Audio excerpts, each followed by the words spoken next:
Alors, dans cette vidéo, on va faire juste un exemple de l'exercice 2 pour que vous compreniez comment on va rédiger.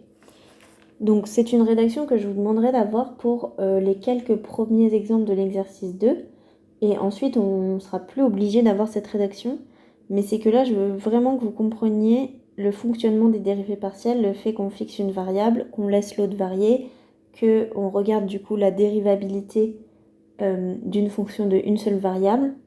Et donc, voilà, toutes ces notions un peu théoriques qu'on a expliquées dans la vidéo d'avant, je veux que vous les compreniez avant de rédiger de manière un petit peu plus laxiste, parce que finalement, vous allez voir que les dérivées partielles, vous allez pouvoir les dériver les calculer très facilement sans avoir vraiment besoin de faire toute cette rédaction.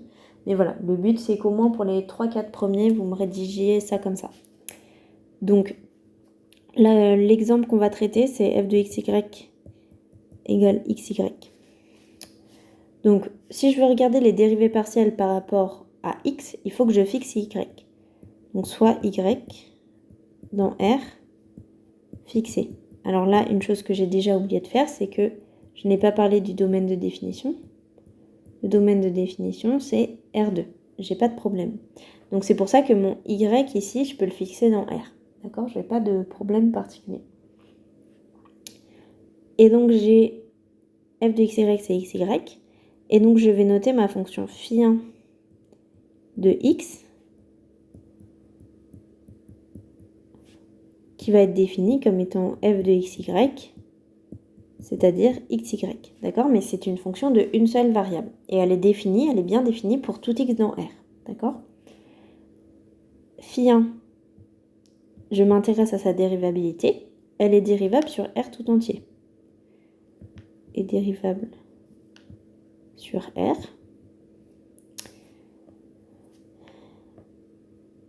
Avec comme dérivée phi1' de x, c'est donc x c'est ce qui bouge et y c'est une constante. Donc là il me reste juste y. Pour tout x dans R, j'ai cette dérivée là. Donc qu'est-ce que ça me dit ? F admet une dérivée partielle par rapport à x en tout point xy de R2 avec df sur dx de xy, c'est égal à y.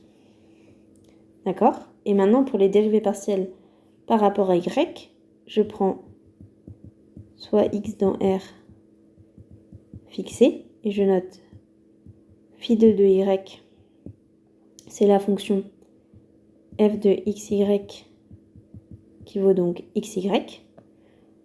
Je m'interroge sur si cette fonction de une variable y est dérivable.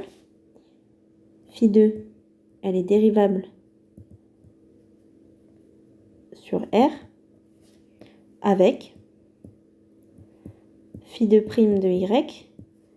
Donc là, y est ma variable, x est une constante, donc il me reste seulement x pour tout y dans R. Donc, qu'est-ce qu'on en conclut ?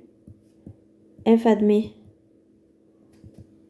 une dérivée partielle par rapport à y pour en tout point xy de R2.